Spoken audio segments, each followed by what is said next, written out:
যে আজকের সময়টা কিন্তু একটা ফ্যাসিবাদ গোটা বাংলাদেশের অর্থনীতি, রাজনীতি, সমস্ত প্রতিষ্ঠানগুলোকে ধ্বংস করে দিয়েছে। সেইখান থেকে এখন আমরা একটা নতুন জায়গায় এসেছি। আমরা সবাই মিলে, ছাত্র, জনগণ সবাই মিলে আমরা একসাথে একটা অভ্যুত্থান ঘটিয়ে এই ফ্যাসিস্ট হাসিনাকে পালিয়ে যেতে বাধ্য করেছি, তাই না? নাকি? তো সেই যে পালিয়ে চলে গেছে, এখন তো সরকার একটা করা হয়েছে, তাই না? সরকার না থাকলে দেশ চলবে? তো সেই সরকারটা কাজ শুরু করেছে, আমরা সবাই মিলে তাকে সমর্থন দিচ্ছি। এই সময়ে আমরা যদি সঠিকভাবে চলতে না পারি, এই সময় যদি আমরা খুব ধৈর্য হারিয়ে ফেলি, এই সময় আমরা যদি এই সরকারকে সমর্থন না দেই, তাহলে এই সরকারকে সমর্থন না দেই, তাহলে কি সরকারটা কাজ করতে পারবে? এই সরকারকে সমর্থন দিয়ে আমরা এখন পর্যন্ত তাদেরকে সমর্থন দিচ্ছি। আপনাদের এখানে আসার আগে বারবার আমার মনে হয়েছে যে লাকসাম সেই এলাকা, যে এলাকাতে মানুষ সবচেয়ে বেশি নির্যাতিত হয়েছে আওয়ামী লীগের হাতে, তাই না? আর আপনাদের মন্ত্রী ছিল, মন্ত্রী তাজুল ইসলাম, তাই না? তার অত্যাচারে,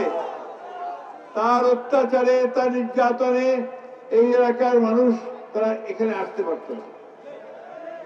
বাড়ি ঘর ভেঙে দিত, মহিলাদেরকে উপর দিয়ে তুলে নিয়ে যেত এবং ঘরের মধ্যে যা কিছু সঙ্গে থাকতো সবকিছুকে ভেঙে ফেলে দিত।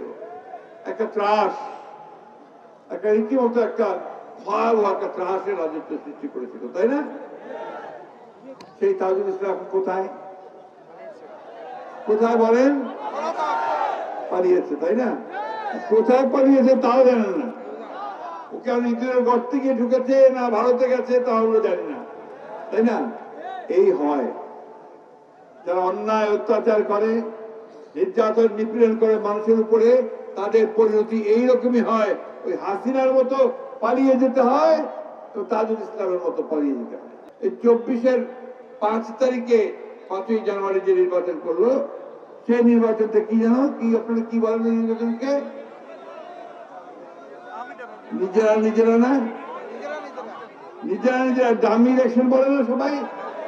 ডামি ইলেকশন, অর্থাৎ আওয়ামী লীগের ক্যান্ডিডেট, প্রতিপক্ষ আওয়ামী লীগ, এই নির্বাচন সে করেছে। অর্থাৎ আমার দেশের যে নির্বাচন ব্যবস্থা তাকে সম্পূর্ণ ধ্বংস করে দিয়েছে। আমাদের 700 নেতা কর্মীকে, এমপিকে তারা এইভাবে গুম করেছে।